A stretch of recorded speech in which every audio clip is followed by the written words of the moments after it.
Hey guys, big up. It's your boy, Mark and MUFC fan. What is going on, guys? Hope you're well this morning.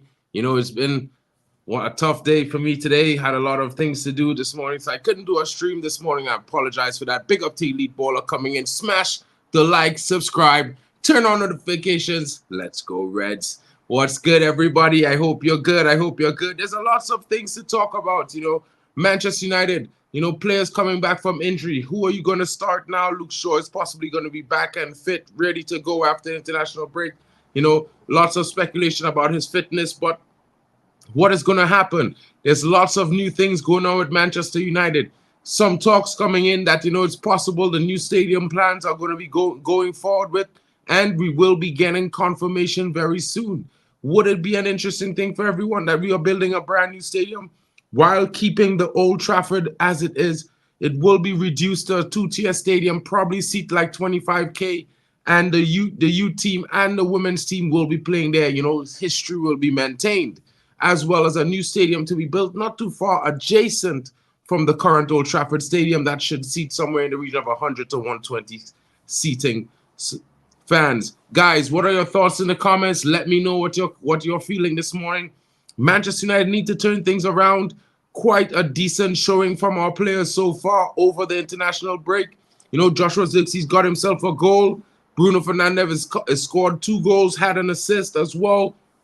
There's going to be some interesting turnaround. I think Højlund did decent. Garnacho got himself on the score sheet. Lissandro played very well.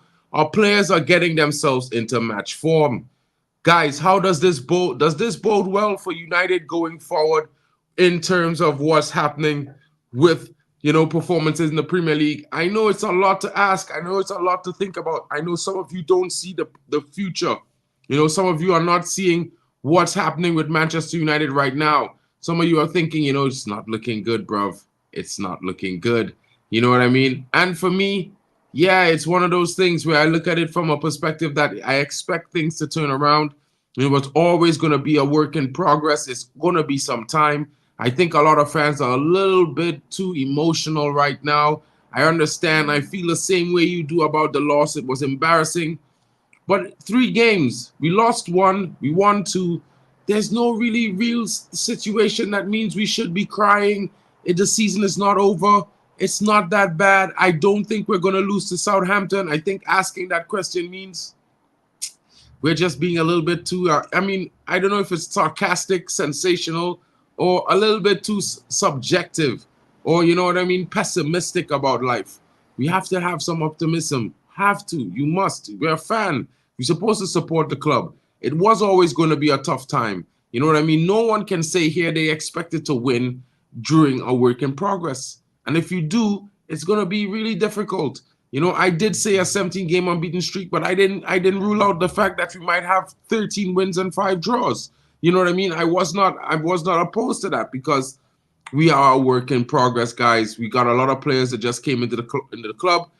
Some of them meant to be starters. They're going to have to form relationships with the players that have been there before, after gaining match fitness, of course. And then they will have to push forward with the tactical plan and, perform really well in games. Now, it's a symbiotic situation. We, as fans, must support.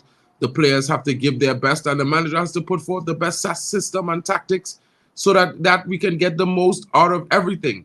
And that's 100% certain. Tenny Fan TV is coming in. I have a question. Why are reckless delegates so scared of Southampton, mate? I swear they've capitulated. Well, there are a lot of fans who, are looking at it like we could lose any game. Some fans are looking at it like Ten Hag is not the right guy. Some fans, are looking at it, staring it in the face. We could win. I expect to win. You know what I mean? I can't say we will 100%. I would say we are 97% sure of winning against Southampton. We had a better team on paper. We have performed decently in the first few games, in my honest opinion. Yeah, we had a terrible game against Liverpool. But, some of our players made some crucial mistakes and lost their heads as well. Do you think we're going to be making mistakes and losing our heads in every single game? I don't think so. I think there's going to be a new energy in the squad with the new players that are going to be available for selection, like the likes of Manuel Ugarte, who had a brilliant game for Uruguay over this international break as well. You know what I mean? So I look at it like, so don't be too pessimistic. Be more optimistic. It's gonna improve. Rasta Stocks is coming in. Question: what do you think about the Ramduter Muller? I watch Bundesliga games sometimes. I don't know. I only watched like 2 or 3 Bundesliga games this season. You know, I went to watch my local city play a couple of times, so I wasn't able to catch the Bundesliga games. So I have to catch up on that to give you a more honest answer on that. Right now, I think it's a situation, bro, to be fair. Big up to Kenny. They're being sensational and pessimistic. Good morning to you, Jim Watkins. Good afternoon. Big up to you and everything in between. Mark and everyone here. Hope you're well. Big up to Jim Watkins in the building. 100%, you know, like guys, let's not shy away from the fact that Ten Hag has made mistakes, whether it be in selection or maybe, you know, substitution wise during the games. You know, maybe he had made some choices that could left him open and it didn't go his way. I would agree with that as well. At the same time, it's not all bad. I think everyone is just focusing on the bad parts. You know, they see some things that happened last season automatically, like it's going to be the same. I can't blame you for that. But you know, you're not giving the rise to the possible impact of the new players coming into the squad. You're not giving consideration for the fact that it could be a turnaround because we have not conceded anywhere near the same amount of shots as we have last season. And fun fact, we've had more possession in all of the games on average compared to last season. So there's definite improvements. That shows there's a defensive improvement, and that shows there's an improvement in the way we keep the ball. Now it's not going to be perfect. Of course, we want it to be better, and rightly so, but it's going to take some time. And I think guys, everyone watching, whether you're a Man United fan, whether you're a football fan, whether you're a Ten Hag fan or you're a Ten Hag outer, it doesn't matter. As long as you enjoy football, you know, everyone knows there's some times when teams, they're not themselves. They're not what they used to be. And it's not the fact that they don't have good players, it's the fact that the players aren't performing well. You know what I mean? Oh, it's the spirit of Roydon. It's deep in Mark today. Nah, bro. I'm just thinking about it from a holistic perspective of, you know, there's performances to be had. We can all look at the different contributing factors to the wins and to the losses, and we have to weigh it up and talk about it sensibly. I don't think it's all doom and gloom. I don't think it's all stars and sprites as well. At the same time, I think it's somewhere in between. But like I keep saying, Brendan, you know, we're a work in progress. Big up to you, Elite. Oh, let me see if I could drop the link in the chat. You know, give me 2 seconds, guys. Let me just drop the link in the chat if one of you guys want to come in and have your say. But I'll have to run around and come back. So you have to give me 30 seconds to do that. But I'll do it in a while. Give me like in 5 minutes, I'll drop the link. But, you know, for what I'm saying, guys, big up to you, Jay United. What's good, bro? Big up to you as well. Hope you're having a good day, bro. It's Monday. You know, still international games to be played. Trinidad, of course, they lost. I'm not having the best international, you know, break as well. But I would say this, guys. I'm a bit positive and optimistic about the United turning things around. I 100% would like to hear what you guys think about United turning around. You know what I mean? At the same time, I think 3 games is too short of a sample size to say, well, this is going to be our season. You know, if we didn't really judge most of last season on the first season because in the first season, you know, we won almost all of our home games and we finished 3rd. And last season we finished 8th. We won the FA Cup. We lost very poorly in some situations. It was bad. You know what I mean? But definitely we've seen some improvements in the performances as a holistic approach this season. You know, of course, I think the formation always suited the wingers the most. But the biggest problem is we have young players in attack and a very not clinical senior attacker in Marcus Rashford. I'm not putting the blame on him. Across the front line, they all have to do better. The most important thing that I feel is that some of our attackers are young. We have to give them time. And as painful as it is, we're probably going to have a little bit of an issue with scoring goals for the next 2 or 3 games, maybe. You know what I mean? I think these guys will find form. They will find chemistry. You know, I hope that they score loads of goals against Barnsley. And I expect us to win the next 2 or 3 games. I expect us to beat Tottenham as well at home. You know, that's just my honest opinion. Big up to Jay coming in. I'm kind of worried. I want Ten Hag to succeed. If he gets sacked, then what? Sir Jim and Southgate are very close friends. Sir Jim advised him to step down from England to Southgate or Rude? Well, I think it's too soon. You know, a lot of fans saw Rude come into the club, and don't get me wrong, guys. I love Rude Van Nistelrooy. Big player, amazing forward, amazing personality, a winner. We know. He's only had one season at PSV. You know what I mean? He only had one season at PSV. And the biggest situation is that, yes, he did well. He won a Dutch Cup. But, you know, I would say he's not that experienced. He might be a good coach for the future. I won't doubt that. But right now it's too soon. I mean, the funny thing is we're blaming the manager, but he has a brand new coaching staff that have bringing new ideas to the pitch, suggesting different things. We don't know for a fact if they add to the selection of the players, or how great their input is in terms of the squad selection or the players selected in the starting 11. We don't know. What we do know is that Ruud is responsible for the attacking, Rene Hacker in the midfield. You know, Ten Rowler is the goalkeeping coach, and we also have a brand new set piece coach. It's gonna take some time for these 4 or 5 guys to get it right. They're professionals, yes, but all these coaches came in the last month and a half. You know what I mean? We're gonna see the effects of this, but it's one of those things for me where I feel like we need to be a little bit patient. I'm not too worried about that, Jay. You know, sorry I can't bring the comment up. I'm doing it from my phone right now because I broke my laptop. It's getting repaired, so it's a little bit of situation there. And in my honest opinion, when I look at it like this, I think we shouldn't be fans suggesting who we want between Southgate or Ruud. Ineos is not going to sack Ten Hag before Christmas, guys. You know what I mean? So talking about this right now, for me, is not really a positive thing for the club and for us as fans.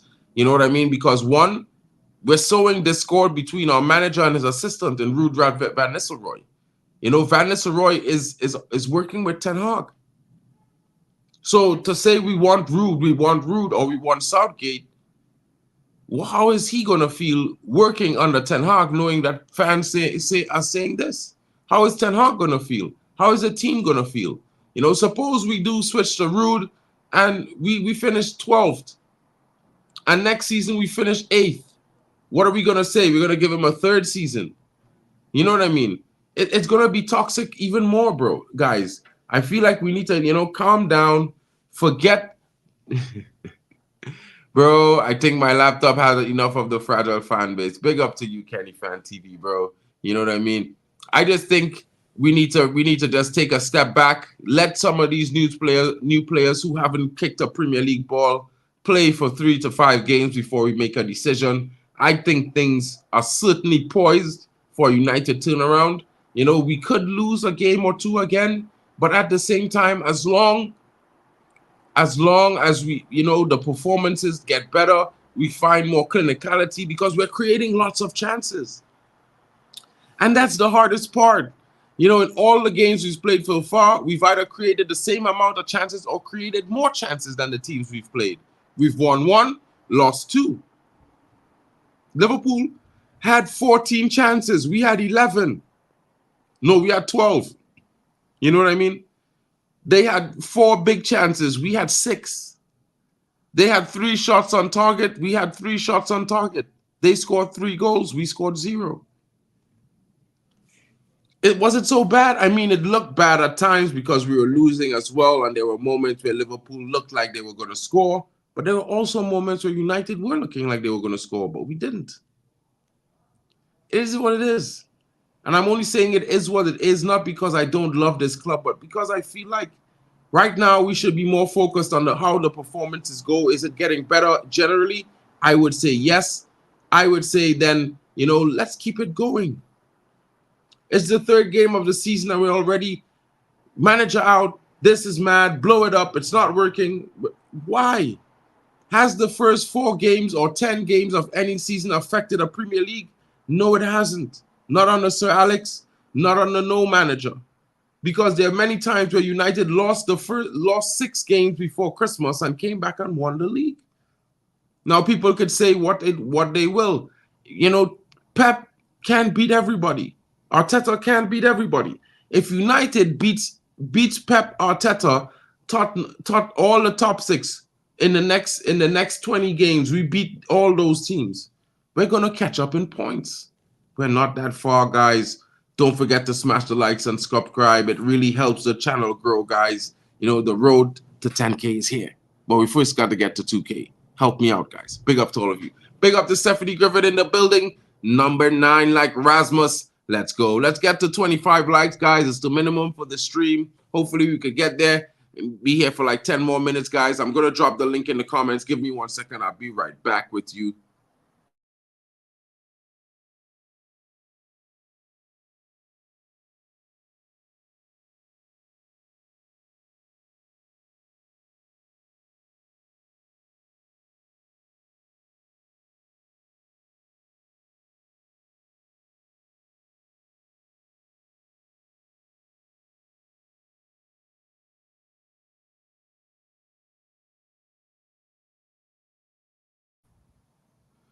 So guys, if you want to come in, let me know. The link is the comments. All right, you'd have to let me know that you're in the background in the chat, and I'll try to let you in.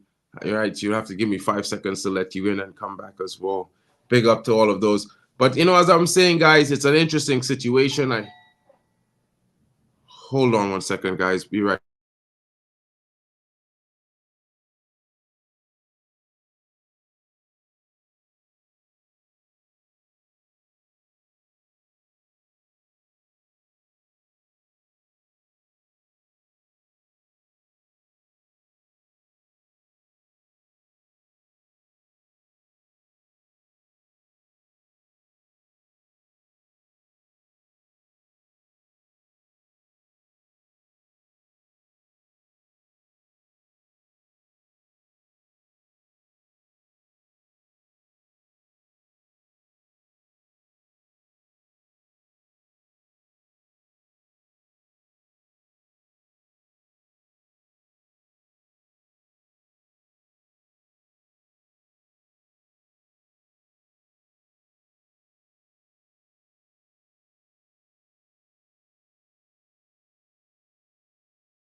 Surely gone, guys. Oh, toot my life. Oh.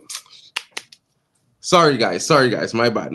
Some you know some some internet salesmen at the door. You know, they're changing the internet at the building. They're getting fiber in the building at the moment. So yeah, I have to sign up for that on the meltdown. Big up to Brendan in the building. Anybody read any good books lately? Big up to Brendan. Up the mighty Sri Lanka. Big up to them as well in the cricket, bro. So guys, what are your thoughts so far? You know, I think Brendan, you kill me, bro. So guys, what are your thoughts so far? Let me know in the comments. You know what I mean? I think a lot of people are focused on a lot of things about Manchester United. I think Manchester United is going to do better going forward after the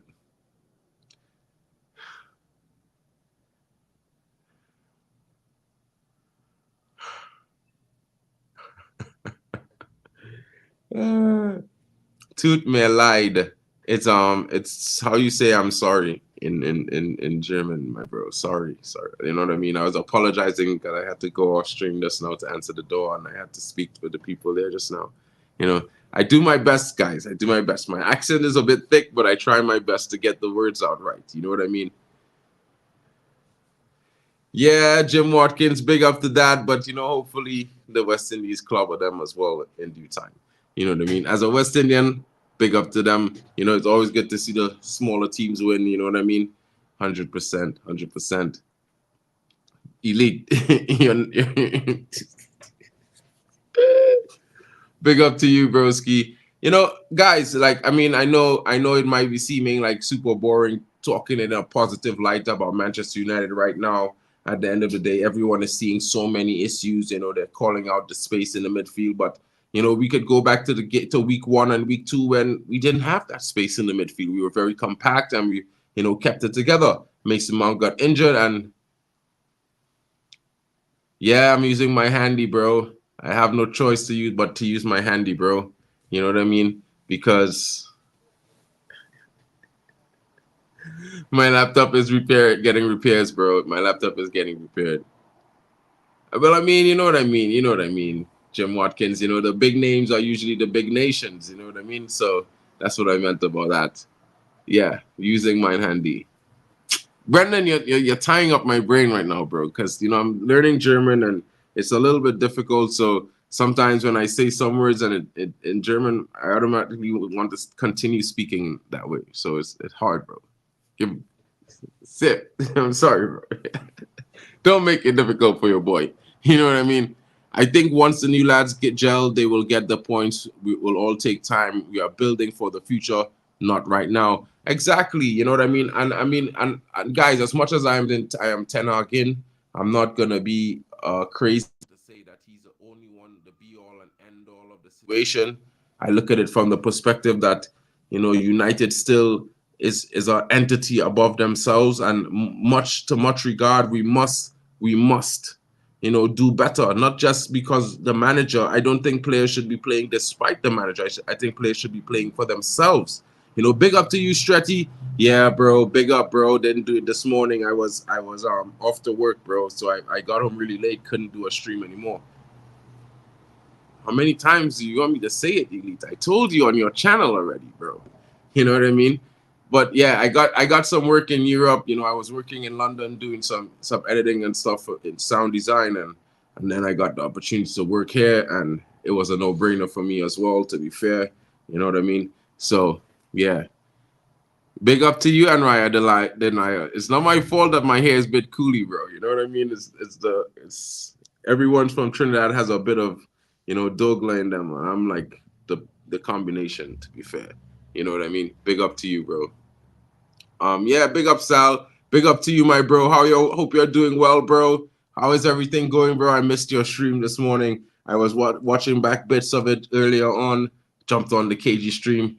I got a little bit rushed, but they didn't know I was ready for them this morning with their negative agenda.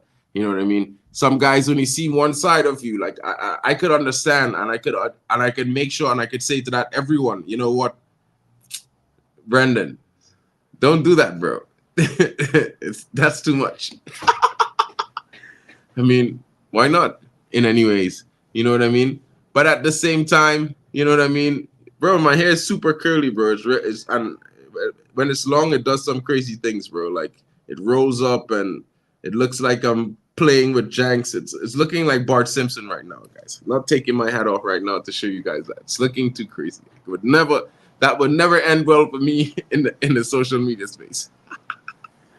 But yeah, guys, you know what I mean? I could see all of the bad things that are happening. I could see that we have made a lot of mistakes in some of the games. I could see some similarities in some situations to last season, but it's also attributed to the context, the circumstances in some of the games. You know what I mean? And most people might say, you know what? If we win a cup, we're good. I would also like to improve our standing in the league. Like, you know, for me, anywhere between first and fifth, I would be accepting this season because we're a work in progress. If we finish sixth, I will accept it. But in that regard, we must win the FA Cup again, and we also must win the Europa League. Most importantly, win the Europa League. And the reason why I say that, because we must play in Europe. We must go to the Champions League. There's a brand new Champions League format, and we're not there this season. You know, but maybe we're not there because we're going to win the Europa League, and then next season we'll be there. You know what I mean? And maybe win it next season. You never know. But the thing is that it's not all bad. And I feel like a lot of people are looking at the situation like it's an all situation. Everything is terrible. It's not working. Blow it up. The players should be playing better, but most of them haven't kicked a ball. Some of them aren't match fit. And then, you know what I mean, for other teams, another manager say the player's not ready. We're not ready. They say, well, yeah, the manager said so. When Ten Hag said it, they say he's crazy. Why could he not be not ready? And then they see the team performance and they say they're not being coached right. It's weird for me, guys. It's really weird for me. Europa and Carabao equal quarterfinals. Possibly. You know what I mean? Definitely think that's going to be easy to happen. I think we will easily achieve the Carabao Cup semifinals and the FA Cup semifinals. The one for me is the Europa League. We definitely need to get to the final 100%. it's going to be a difficult task after we qualify from the first round, because I think our round of games, especially the home games, are good games that we could definitely win. Those are all teams that we face. All the teams that we face at home, we should beat. We should beat. So that should definitely be 12 points. The most difficult game is the away game against Porto. I think that's going to be tough. Also traveling all the way to Bucharest to play Star Bucharesti is going to be a difficult ask as well, because it's always a difficult situation in that small stadium. So for me, if we can get over Porto, I think if we win the first 5-6 games, we should be fine. You know what I mean? Getting over Porto is going to be the difficult one, but we're away in Portugal, playing that at the home stadium there. But United has to win. We have to do it. We have to do it, guys. Big up to Brendan in the building. Big up to Stephanie Griffith. Don't forget to likes, subscribe, turn on the notification reds. Let's go. You know what I mean? So, guys, what are your thoughts so far? I know I'm not going to be here for much longer. I don't know if anyone is in the background. I dropped the link in the comments. Let me know if you're in the background so I could bring you in. Just drop it in the chat, and I'll bring you in really quickly for the last 5 minutes. But in all fairness, guys, I think we need to, have a little patience, have a little faith in the team. Thank you for dropping that in the comments, guys. If you want to follow me on Twitter or you want to be a part of the stream, just drop me an inbox message. Let me know what your thoughts are when you're available, and I'll bring you in. I have followed you back, bro. I swore I did, bro. I swore I did yesterday. As soon as the video is finished, I'm gonna follow you right back, bro. 100%, bro. My sound keeps cutting out. Hold on 1 second. What about now? Is it good now? Let me know, guys, if it's good now, please. Hopefully it's good now. You know what I mean? So I just think that we need to have a little patience with the current performance of the team. It's gonna get better, but I don't think we should be, expecting us to win against teams 5, 6, 7-0. You know what I mean? I think that's gonna be a little bit of time. I do think, however, our next game we will score some goals. We have created an average of 3 chances per game so far, and I definitely think we should be scoring more goals. And if the statistics work, audio break when you move backwards. Okay, so the statistics the statistics work. If the statistics are fine, then I definitely think we'll be scoring more goals going forward in the next few games. I expect the likes of Joshua Zirkzee to come back in and start getting more goals, being a little bit more clinical, having a goal scored in this international break. I expect the likes of Højlund to come back in and show that explosive goal scoring form that he had last season. He didn't score a lot of goals, but in a short space of time, he did score quite a few of goals consistently. With the team strikers currently, hold on 1 second, guys. Hold on.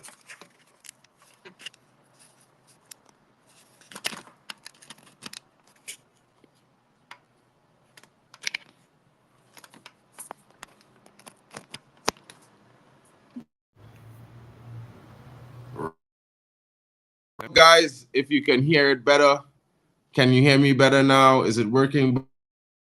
Guys, let me know in the comments. You know what I mean? I would give a shout, Jim, big up to Jim. I want to give a shout out first to you and your awesome content. Also, Sal Warner at Stretty Post and Mick Ruby at MUFC Realist TV. Big up to Mick Ruby and Sal as well. Those guys, yeah, man, they do the real good jobs, guys. You know what I mean? I'm still learning this thing, my trade, and doing content and, talking about all of these things and carrying it on in a better way. Before I wasn't too. I'm still learning from those guys. Those guys give me lots of advice. I appreciate it every single time.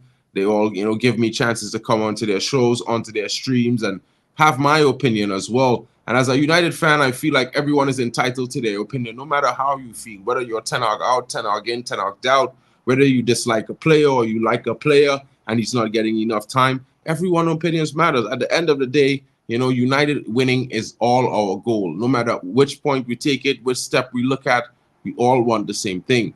Big up to Jay coming in. Rashford is one of our biggest problems. I asked many rival fans if they would take him, and they all said no. Even Villa, West Ham supporters wouldn't take him. Well, he hasn't been showing that amazing form, bro. He hasn't. He has not been performing. And most fans and most people, they want to see output. You know what I mean? There's no reason to say Rashford. There's no reason to say a player is better than he is unless he proves it on the pitch. I look at it from the perspective that he has the talent to be one of the best in the world. He has all of the mechanics. He's just not using it right. Big up to you, Elite. Hold on 1 second. Let me bring you in really quickly for the last few minutes, bro, because I really got to go.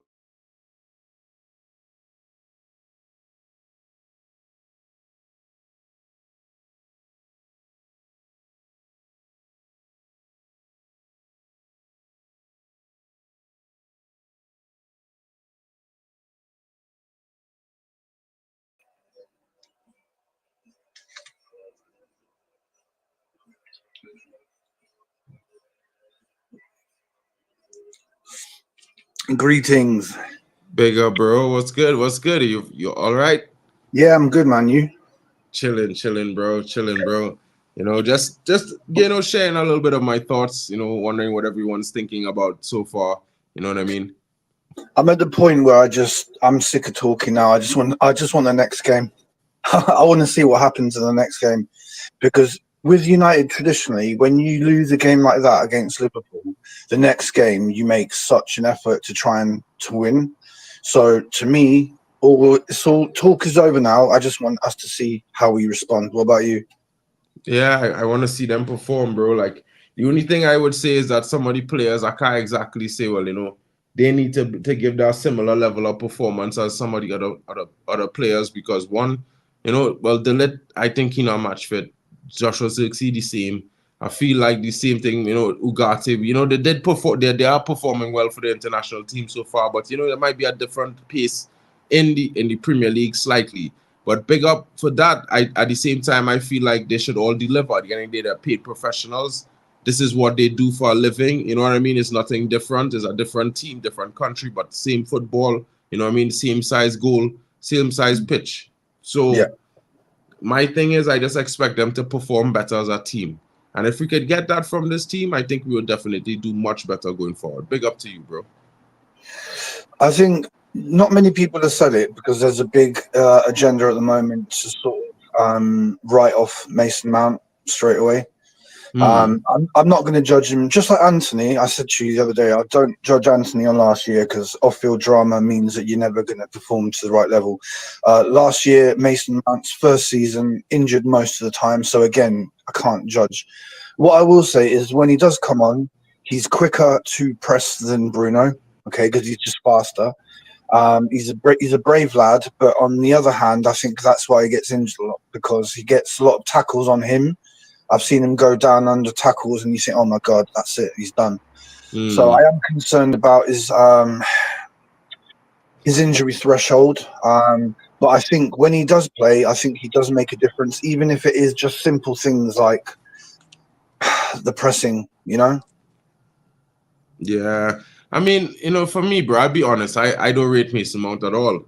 But contrary to that, bro, I'm also a fan of football. So if I don't rate a player, he could prove me wrong. And one of the things I would say is that from watching the first two games, Mason Mount makes our midfield more compact. He's very industrious in the midfield, so that gives us that mobility that we need to make our midfield work. You know, we wasn't ran through when Mason Mount was playing for the in the games that he played. And I feel like I rather have that in the midfield than have a player that I like more, that I rate more, if you understand what I'm saying. You know what I mean? I rather the midfield works rather than it doesn't work. So I would say, you know, for me, Mason Mount is integral to our midfield working, or a player of that profile. Now, this is why I'm so kind of positive, because Ugarte, for me, strikes me as a Mason Mount in a defensive way, in a defensive fashion, which would allow us to play Bruno as a 8, to be fair, or a 10, with Casemiro or Menu, and then Ugarte would be there. And I think it would also give Bruno a platform to create more chances, maybe get in on the goals. Now, Bruno might have to adapt his game slightly and be a little bit more, how to play, controlled on the ball. I wouldn't say composed, because he's composed. You know what it is that he tries to create so many chances that, you know, some of the percentages of the chance might be less than 15 or 20%. It might be a hairpin pass that he have to make, and that player have to make the perfect run to get the ball. And sometimes players around don't really read him. You know what I mean? So it's like, for me, maybe, you know what I mean, but we definitely need him. I wouldn't say we don't need Bruno, just as much as I won't say we don't need Mason Mount so far looking at the season. You know what I mean? I do think some players have started off poorly, have nothing to do with the system or anything. That's their own fitness levels and concentration, because they're not yet in the flow of match playing football. Let me give you a hypothetical, right? Mm-hmm. So it's the start of the transfer window of this summer, okay? There comes a bid for Bruno for, let's say, 50 from Saudi Arabia, right? So he says he'll go. So would you sell him Saudi Arabia, knowing that you can then spend the money on a Dani Olmo, Musiala, or reverts? Because I would. None of those players, it would be realistically optionable for 50 million. Let me be honest there. No, but you pay the difference on top. You see what I mean? So I wouldn't sell Bruno for 50 million, bro.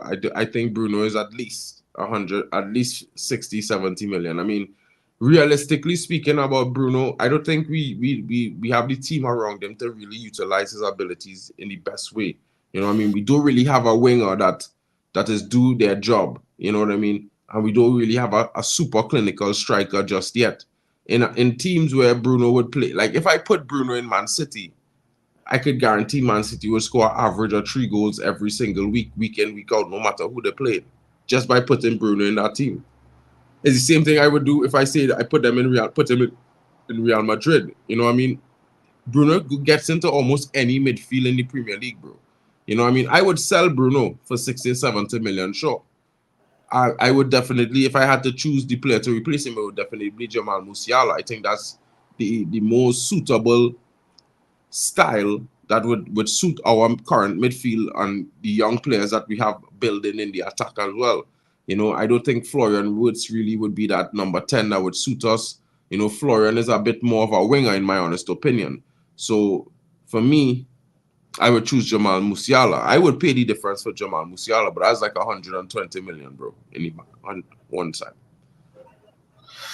I think there's a couple of players now that I don't know how long they're going to last. So Bruno would be one. I don't know if he'll be here next year. I don't care about the contract, regardless of that. I don't think he'll be here next year unless he really, really starts to step up.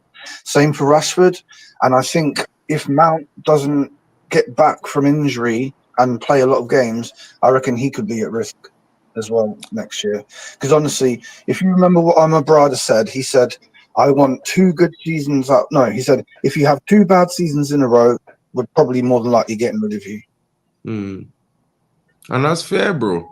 I think this is the biggest positive that as fans we could take away from anything right now is that the new structure coming in, this is season 1. So let's just put it like this, right? If they analyze people based on last season, whatever it is their arrangements with those players, the likes of Rashford, Bruno, you know, whoever, from first player to last player, you know what I mean, from the manager as well. They had their objectives for this season. Let's see how it goes. But you know, just focus on us being supporters right now and let the structure do the work. We don't need to throw our toys out the pram because this structure will get the job done. If anything at all, I didn't want them. You know, it have 1 or 2 guys in the structure I don't like. You know what I mean? I don't believe they're best in class.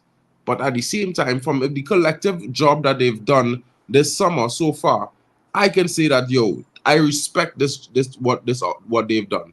You know what I mean? What they've done has been better than what any structure has done before them for the last decade. Yeah. You know what I mean? Exactly. So for me, I could only trust them to make the right choices for Manchester United for now, because they haven't really done much. We haven't had a sample size to say, well, they could have done better. So for me, yeah,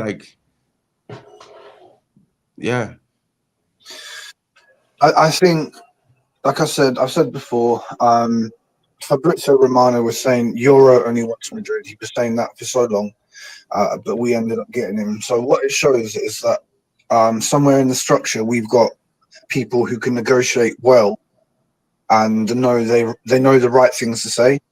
And I reckon next summer, we're going to get Branthwaite for a start. I think we'll get him. And I think we'll just continue to do good business. I don't think this is a one-off. I think this is just the start of things. And as we get rid of players who have been here too long, who are on massive wages, we'll be able to bring even better players in. And so I'm here for that, and I'm looking forward to it. I don't know about you.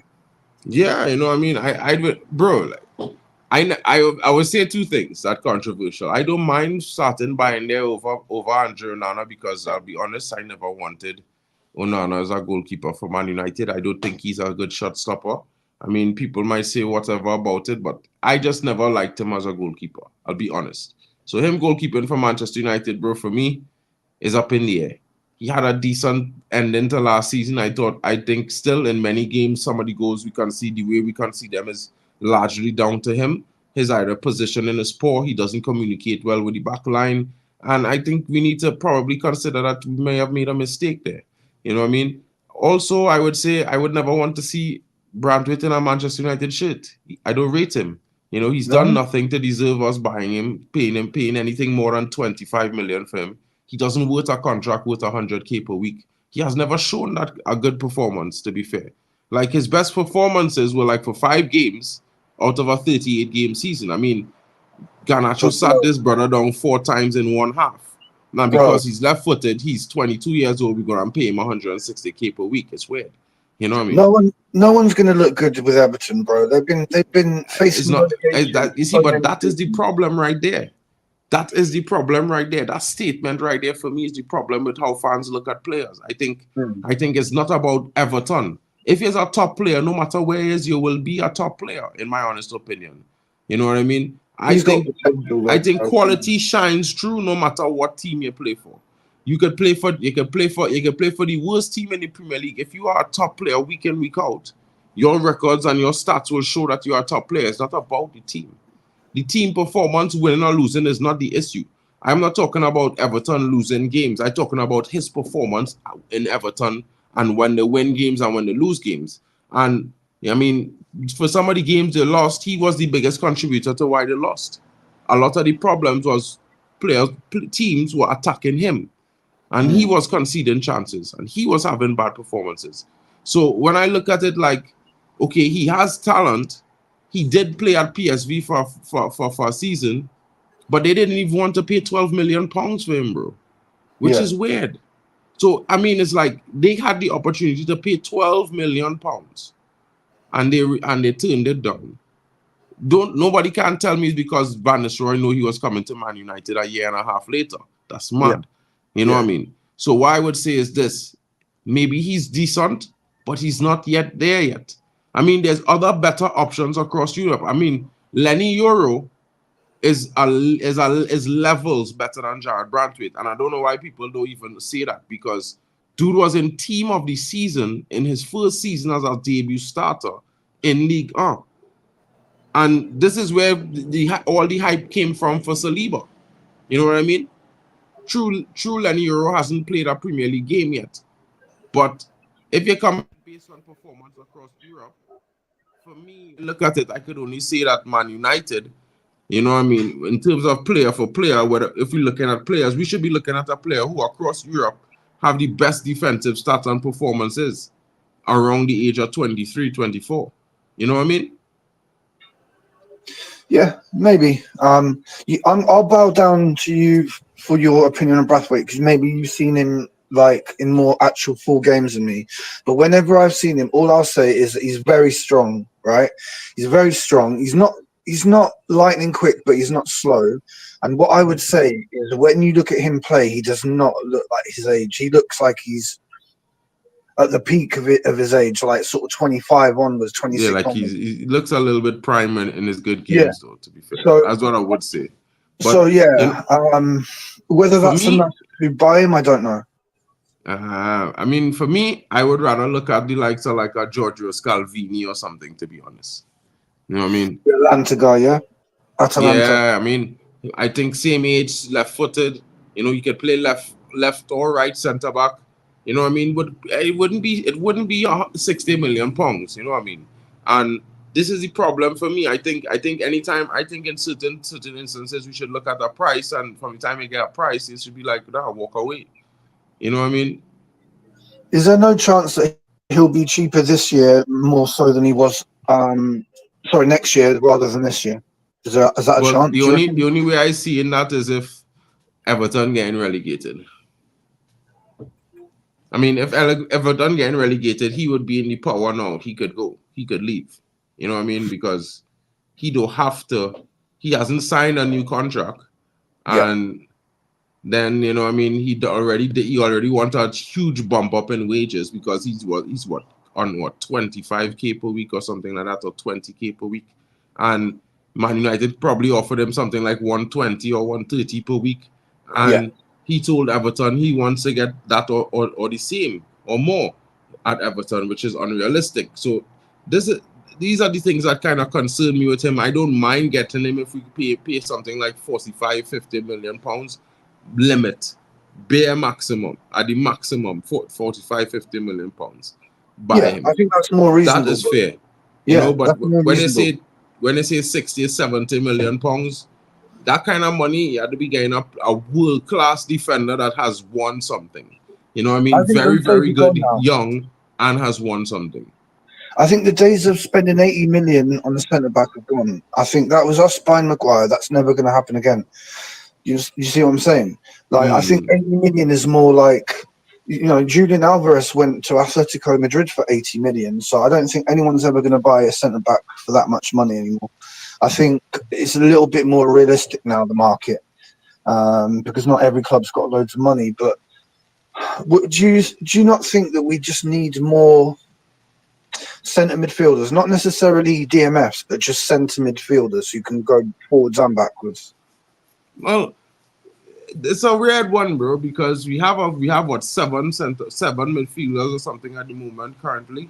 You know, I wouldn't mind bringing in 1 or 2 more midfielders next season. I was hoping that we'd have got the likes of Rabiot in on a free, because I felt like we needed some options. I mean, like, you know, my honest opinion is I would like to see Kobe at his best.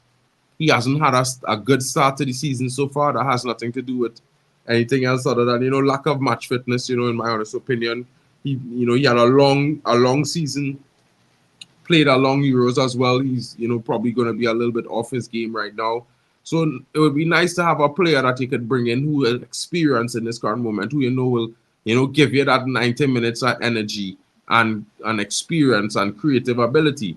Now, we don't really have that. Christian Eriksen could come into the team, you know, after first half, he's done. You know what I mean? Doesn't have the physicality or the legs to carry on for plus 15 minutes. So no, I don't care about what happened in the Euros, because I watched him all season last season for Manchester United do worse. So when somebody tell me about 6 games in Euros, I was like, well, I see him for 20 games last season play absolute rubbish. You know, he wasn't physical. He could have barely make consistent passes. He was losing the ball more than any other player on the pitch, and he was not tackling anyone. So I would not be arguing for Christian Eriksen to play any games. However, so right now I see like our only option right now is Toby Collier. Now, he's a youngster that has a lot of potential. He's very mobile. He can carry the ball well. He's good at, you know, covering up the spaces. He's shown a decent performance against Liverpool. I wouldn't say he was amazing, but I think he was decent. So we have options. I think bringing in another midfielder would be prime. Is the type of midfielder we bring in. We need somebody who rugged, who could also, you know, carry the ball, tackle, and play passes forward. So that's probably going to cost us like 50, 60, 70 million pounds. I think we should have bought not only Ugarte, but I think we should have bought Sander Berge as well. Definitely. I think we missed out there. Just like we missed out on Kadioglu, I think Sander Berge and Kadioglu, we missed out, and they would have made a massive difference to this team. And that's the only sort of regrets I've got about the transfer window. I mean, I don't know about Sander Berge, but I thought, you know, maybe going for the likes of Zubamendi or Rabiot was a miss. I think Rabiot is 100 times better than Sander Berge is currently at the moment. I think even next year, Rabiot will be a better player than Sander Berge, in my honest opinion.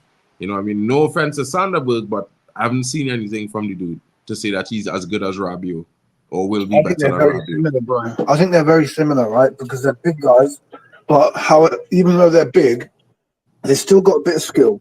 They can still shoot and pass. So True. I just think we need to be more physical in our midfield. Mainu is not very physical. Bruno is not very physical. You've got Casemiro, who's at the end of his career. Ugarte will be physical, but we still need more physical bodies in there that can intimidate the midfields. Yeah, yeah. Right now we're looking at two. I know we missed out on Kadioglu. I think he would have been a decent option. I was always kind of iffy on Kadioglu because he's not left-footed. I know we are looking at Gutierrez still and a young Spanish left back. I forget his name. He just played, in the Nations League game, So I think one or two of those two might be the options that we're looking at for the left back position. And I mean, there is a January window. I would also like to see Harry Ramas get a few games as well. That was just my honest opinion. And yeah, I mean, I don't think it's that much of a drastic situation for the left back situation right now. I think we could bear with it until January, in my honest opinion. And I think more we was missing out on was actually getting that backup left back position sorted. If something happens to Lisandro Martinez, we don't really have an option unless you're going to play Delete there. And I feel like getting a Mario Hermoso might have been the best choice that we could have made it, because he could also play the left back role as well. Yeah, I would have taken him. But in regards to Shaw and Malafia, once they come back, you've got Shaw who can play left back and also play left centre back. And Malafia, before he got injured, I thought this is a good buy. We didn't spend much on him. I thought this was a good buy. So I'm not going to put loads of pressure on him, but I want him to come back and I want to see what he can do, because if both of those players can contribute to the season, then it doesn't mean that we need a left back as much as some people think. You know what I mean? But 100%. 100%, bro. I mean, for me, Malacia was decent. I think he provided a good account for himself in the first season. I was really disappointed with the length of his injury. You know what I mean? So for me, it's like maybe give him some time. I don't think it's gonna happen in the first month he's back, but maybe by January, February, we might see some performances and be able to say, well, okay, this guy is doing okay. He's coming back, and he will be better. You know what I mean? But yeah, I just think that injury was super destructive to his progression so far. agreed. And then I can see a lot of people in your chat talking about Onana. I just think at the moment, obviously, we're not going to sell Onana now. We're not going to probably get rid of him in January either. So at the very earliest, it would be next summer. I think until then, what we need to do is make the midfield more solid so he isn't facing as many shots. As simple as that. You know what I mean? You could go back to David De Gea in his last few seasons. There were times where he was facing shot after shot after shot after shot. He did save a lot, but eventually you are going to concede. So I just want to shore up the midfield so we don't face as many shots. Then when we do that, then we can start playing proper possession football, which you and me spoke about the other day. And I think that's the way forward. So solidify the midfield. Don't concede as many chances, and then we need to be more clinical, because we're not. We're getting probably 2 or 3 very good chances to score in games, and we're not taking them. I don't know what the solution is. Maybe Xerxes comes back after scoring for Holland and bags a goal against Southampton. That would be very welcome. 100%, bro. There's also some reports coming in that I don't really want to talk about it, but I've been hearing I've been hearing some people talking about Anthony wanting to leave. I've heard quite a few things on that. I've heard that it's not really Anthony. I've heard that there's some reports coming in that, a lot of people would like him to go on loan or would like to possibly move him on next summer to bring in another transfer. Some people are finding that the problem that they dealt with last season based on with him and Mason Greenwood, both players should have been moved on completely. You know what I mean? And I think that's a little bit wrong, and I think a lot of people are going to be carrying on. I mean, the transfer window is closed, but people are talking about Anthony wants to move. You know what I mean? Like, where is he going to go? To Turkey? To Galatasaray? To Fenerbahce? You know what I mean? I don't think that would be interesting at all. I don't think, looking at Anthony, I don't think going to Fenerbahce would attract him much at all. I think that's a lot of paper talk. And what I would say is that, we definitely need to, play more compact in the midfield. I think Ugarte coming in provides what Mason Mount was providing when he was available and a little bit more. You know what I mean? I think we'll be a little bit more dynamic. We definitely need to be more clinical in the chances that we receive. I think, Højlund is going to be back, so that would bode well for us. I think, we might see Højlund coming back and again going on a scoring tear. Never know what could happen, But when I look at the situation, but in terms of the goalkeeper, I would like to see that situation become a little bit fluid in the next couple of weeks, to be fair. I mean, I don't think we would be selling Onana in a hurry. It could happen depending if things really go left. But at the same time, I wouldn't mind seeing Bayern there play against Barnsley, or play in the Carabao Cup games and the FA Cup games, or play in the UEL games. I don't mind. You know what I mean? Let one keeper deal with the league and one keeper deal with the cups.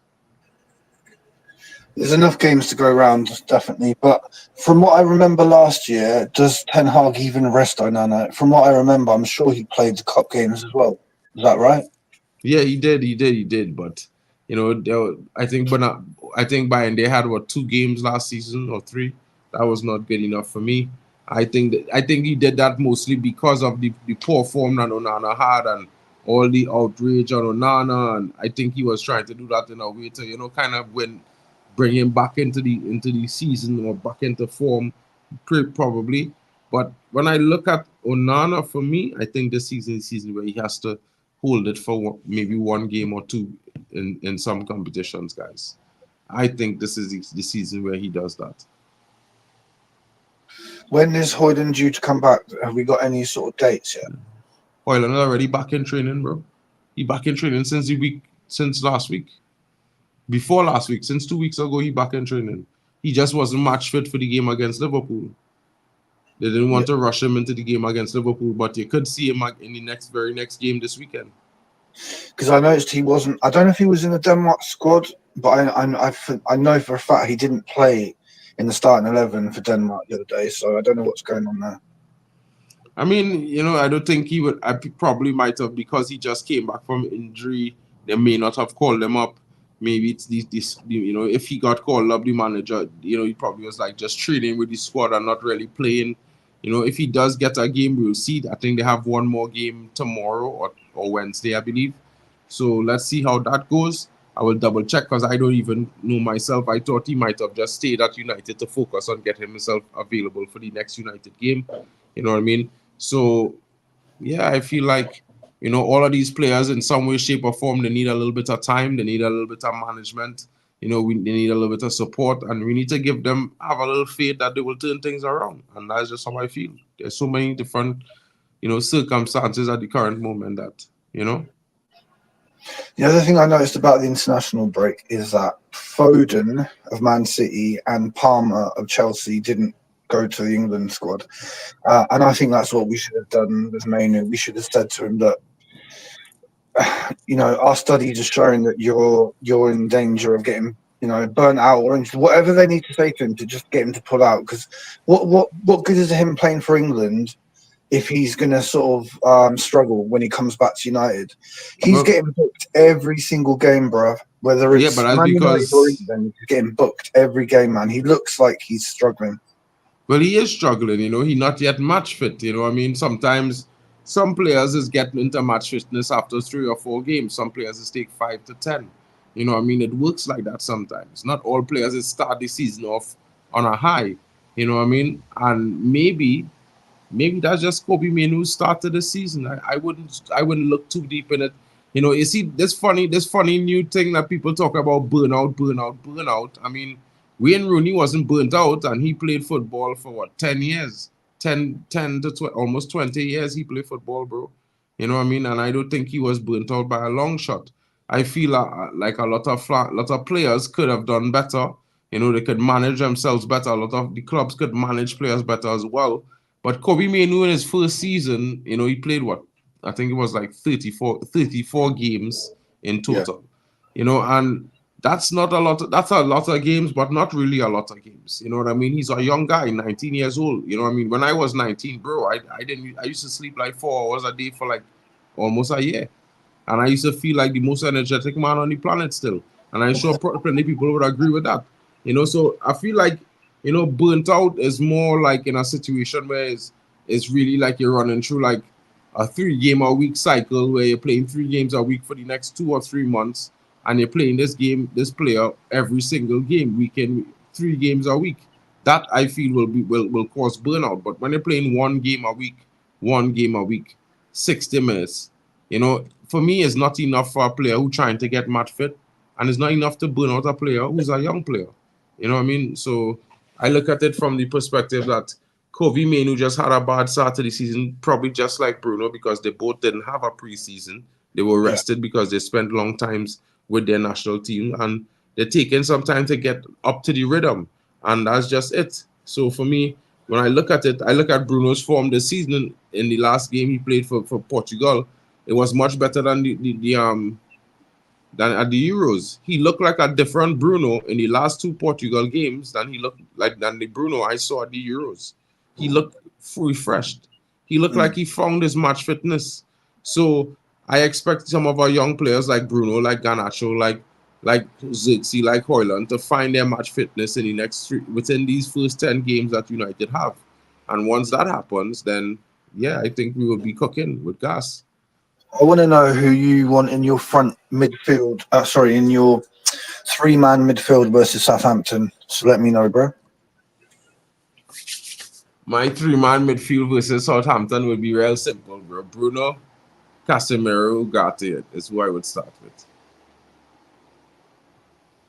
Yeah, I would do the same. The only thing I'm not sure is whether I'd play Mainoo or Bruno, but either way, yeah, one of those two. And I think the fact that, yeah, you said Ugarte and Casemiro is the right way to go.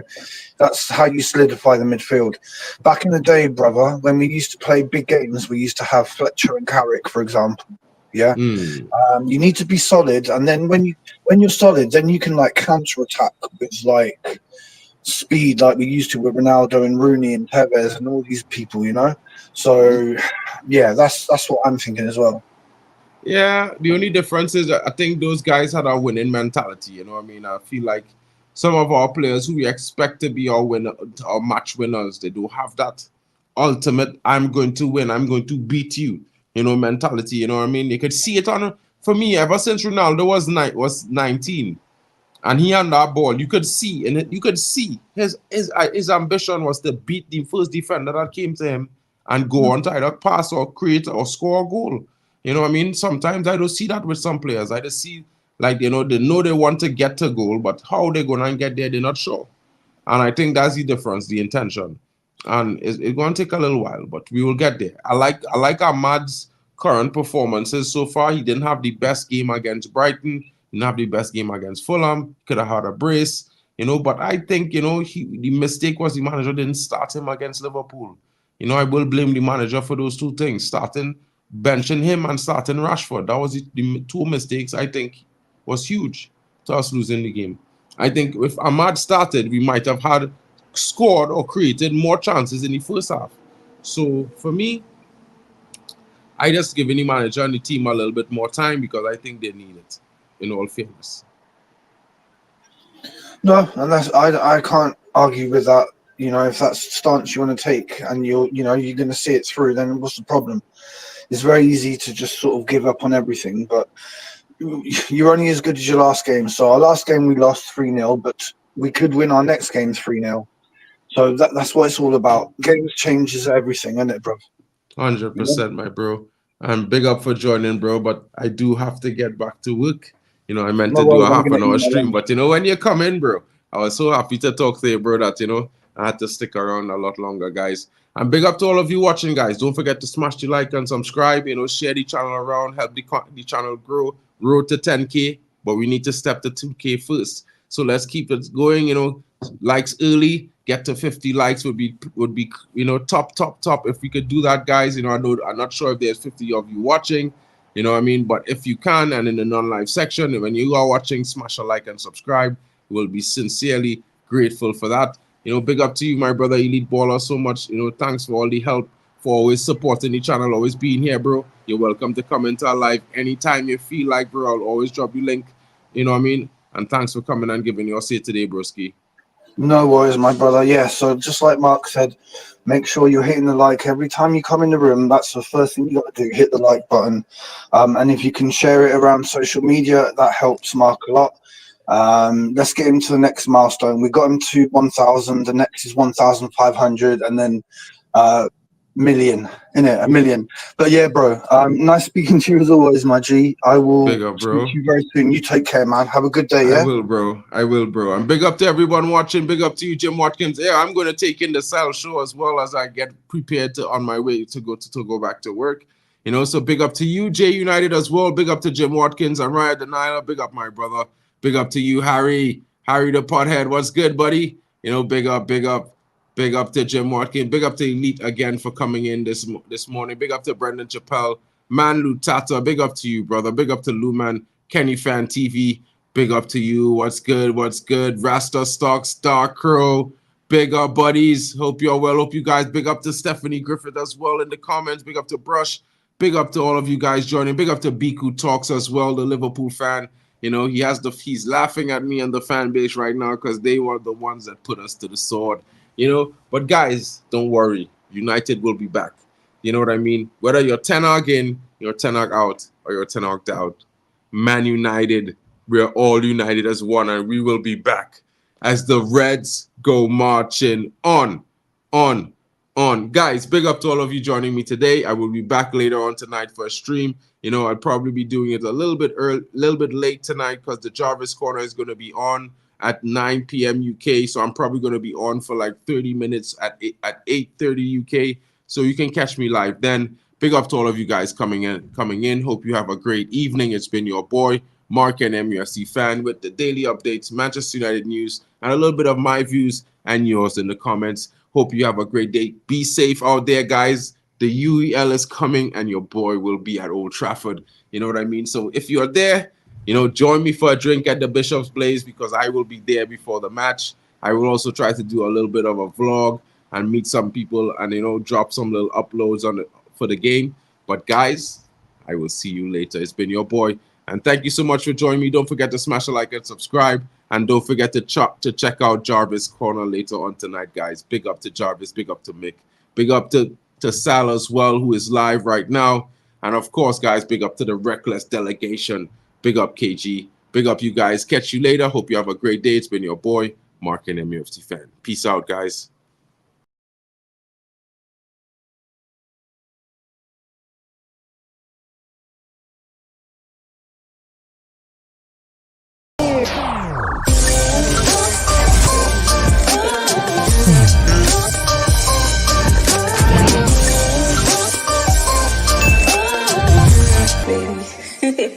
It's embarrassing. It's a disgrace.